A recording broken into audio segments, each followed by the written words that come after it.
Հրաշք է պետք, միայն տեսականորեն, բայց դեռ հնարավոր է։ Մերոնք 2010 թվականին կարող են հասնել Աֆրիկա, ֆուտբոլի աշխարհի առաջնությանը։ Սակայն այս մասին գրեթե բոլորը համարյա մոռացել են, երբ անսպասելի տեղի ունեցավ ամենասպասվածը։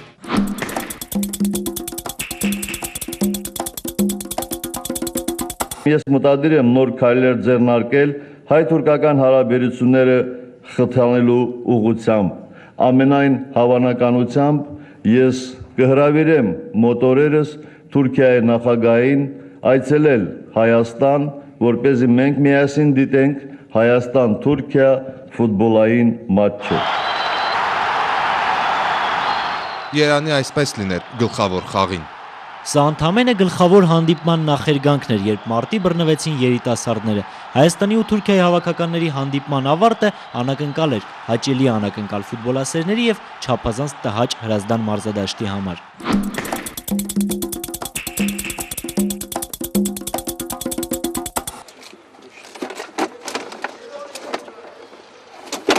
Հրազդան մարզադաշտի տնօրինության համար այս ֆուտբոլային հաղթանակը թանկ նստեց, բառի բուն իմաստով։ Ոգևորված մարզասերները կոտրել էին 700 նստատեղ, հատը $10։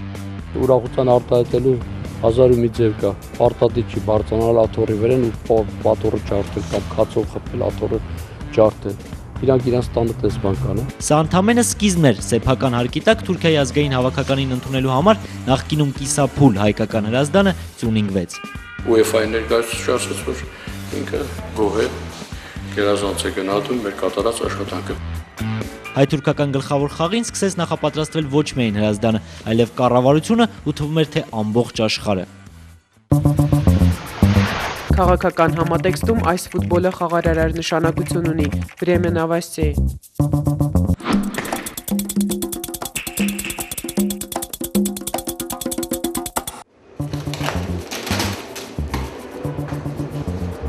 Մի քանի ժամ առաջ են տեղ հասել։ Արկղերում Հայաստանի ֆուտբոլի հավաքականի նոր մարզահագուստն է։ Նաև վաճառվում է արժի ավելին, քան Հայաստան-Թուրքիա խաղի ամենաթանկ տոմսը՝ 14,000 դրամ։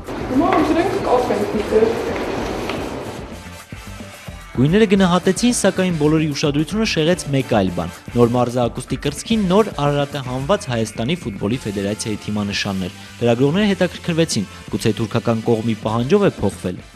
Նման բան արկել կամ բողոք հաստատ չի եղել։ Բողոք հաստատ եղավ, այն էլ զանգվածային։ Ինչու ֆեդերացիան որոշեց հանել հենց Արարատը, մեր ազգի, ինքնության, մեր կենսագրության գլխավոր խորհրդանիշը, հայ-թուրքական պատմության գլխավոր վկան։ Ռուբեն Հայրապետյանը ավելի քան հաշվետու է չմտածված ու հանրային այնպիսի դժգոհության ալիքի, որ 9-րդի պես կարող էր կործանարար լիներ։ Ես, որպես Հայաստանի ֆուտբոլի ֆեդերացիայի նախագահ, ներողություն եմ խնդրում մեր ամբողջ հանրությանը, որ մենք իրականում թույլ ենք տվել վրիպում։ Հիմա պայմանավորվել են թիմանշանի համար մրցույթ կհայտարարեն, ֆեդերացիան փորձում է բաց լինելու թափանցիկ, զգայուն է անգամ թափանցիկ ակնարկների նկատմամբ, երբ լրագրողներից մեկը փորձեց հարցնել այն, ինչի մասին բոլորն են խաղից առաջ խոսում։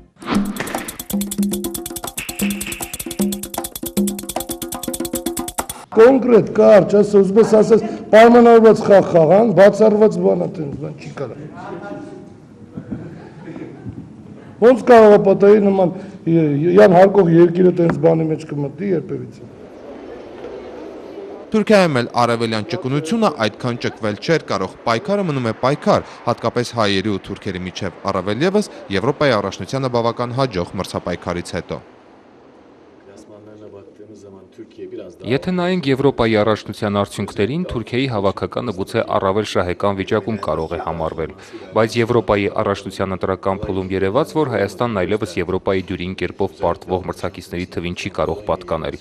Հատկապես շատ տպավորիչ էր Լեհաստանի դեմ հաղթանակը, Պորտուգալիային չպարտվելը։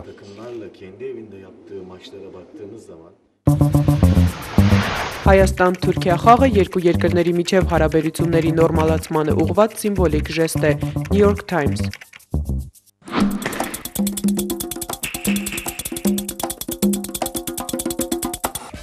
Աշուն 2008-ի սկիզբը ֆուտբոլային էր բոլոր առումներով։ Հայ-թուրքական խաղից 2 օր առաջ Հրազդան մարզադաշտ եկավ Հանրապետության նախագահը։ Լրագրողներին խնդրեց հեռանալ ֆուտբոլիստների հետ առանձնազրույցի համար, ինչի մասին խոսեց, այդպես էլ պաշտոնապես չհրապարակվեց։ Ենթադրվում է խոստացավ դրամական պարգև ու մաղթեց հաղթանակ։ Այդ օրը երեկոյան Երևանն արդեն պատրաստ էր։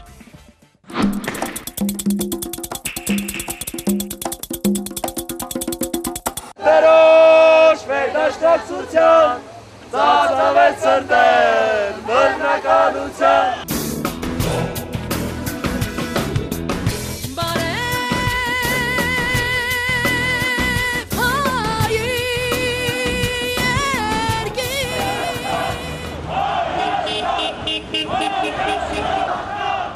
Օդանավակայանից նախագահի նստավայր տանող ճանապարհի երկայնքով, Իսակովի պողոտայից հաղթանակի կամրջով, Մաշտոցի պողոտայով մինչև Բաղրամյան ու նախագահի նստավայրի դիմաց դաշնակցականներն էին հայտնի պահանջով։ Դիմացը ուզում ենք փակենք չենք կարող։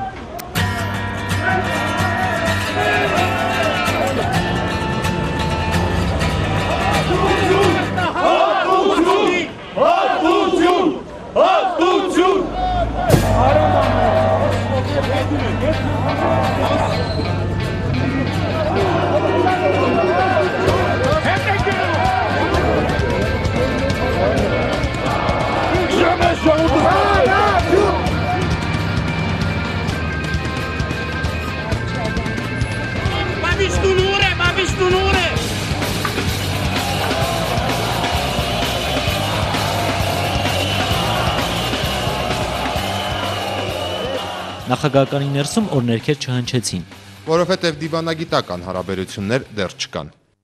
Ես շատ բարձր եմ գնահատում պարոն նախագահի ունած որոշումը դրական արտաքննելու իրավունքի։ Շնորհակալ եմ։ Հանդիպան պաշտոնական մասը ավարտվեց Թուրքիայի նախագահին Ռամադանի միամսյակի համար մի քիչ վաղ հյուրասիրությամբ հանուն նոր ստեղծվող հարաբերությունների, նաև ֆուտբոլիստ շուշանալու համար։